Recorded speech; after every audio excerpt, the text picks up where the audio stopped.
एक लड़का समुद्र के किनारे खड़ा था। उसने जैसे ही हाथ काले सावधे पानी में डाला, अचानक एक रंग बिरंगी समुद्री घोड़ा पानी से बाहर आ गया। सबको हैरानी हुई, लेकिन लड़का उससे बिल्कुल नहीं डरा, बल्कि ऐसा लगा जैसे वो उसे पहले से जानता हो। रोबो का मानना था कि जो भाई इस जादुई समुद्री घोड़े को देख ले, उसकी पूरी सारी किस्मत चाकती है। लड़का और उसके दोस्त उसकी पीठ पर बैठ गए, समुद्र की गहराई में चले गए। वो एक बड़ी नाव के पास पहुंचे और उसमें उतरकर किसी को बचाने ही वाले थे कि तभी एक भयानक राक्षस आ गया। वो संभागर बाहर निकले, लेकिन फिर भी एक और राक्षस ने उन्हें पकड़कर जेल में डाल दिया। और ये चालाक लड़का चुप नहीं बैठा, उसने चमत्कारी तरकीब अपनाई। से आप एक कवर पर कुछ चिपका दिया हो। जैसे ही मौका मिला, सभी दोस्तों को एक अनुरोध से भाग निकला। वरने के बाद वह चारों ओर से शार्क वॉच ने घेर लिया। अभी समुद्र के मीटर में चिंगम ढक हुआ और वरने उसमें गिराई लगा। ये कोई और नहीं क्यूट समुद्र का राक्षस साले बरिस था। उसका शरीर इतना बड़ा था कि उसकी नोटे हैं शार्क की तरह लगते थे।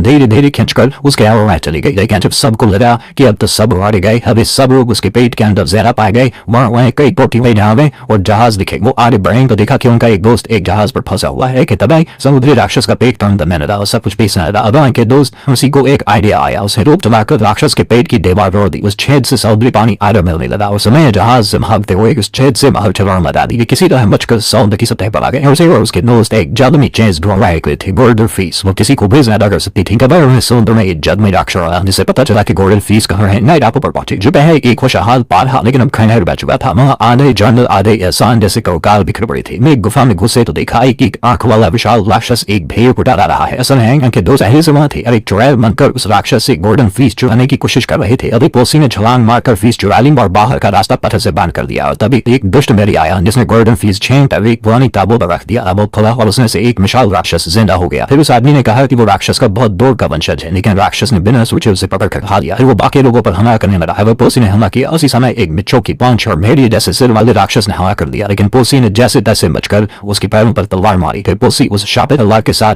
राक्षस की छाती तक पहुंचा और उस पर वार किया। राक्षस फिर से बिखर गया और सोने के ताबूत में बंद हो गया। जो पहले निकल दिए गए थे वो भी बाहर निकल आए, लेकिन कहानी अभी खत्म ही हुई। एक और राक्षस आया और उसने उनकी दोस्त भाई को घायल कर दिया। तो उसे गोल्डन फेस के ऊपर रखा और वो तुरंत ठीक हो गई। अब वो गोल्डन फेस को गर्व वापस आ गया और उसे एक जहरीले पेड़ पर रख दिया, जिससे पूरा गर्व दोबारा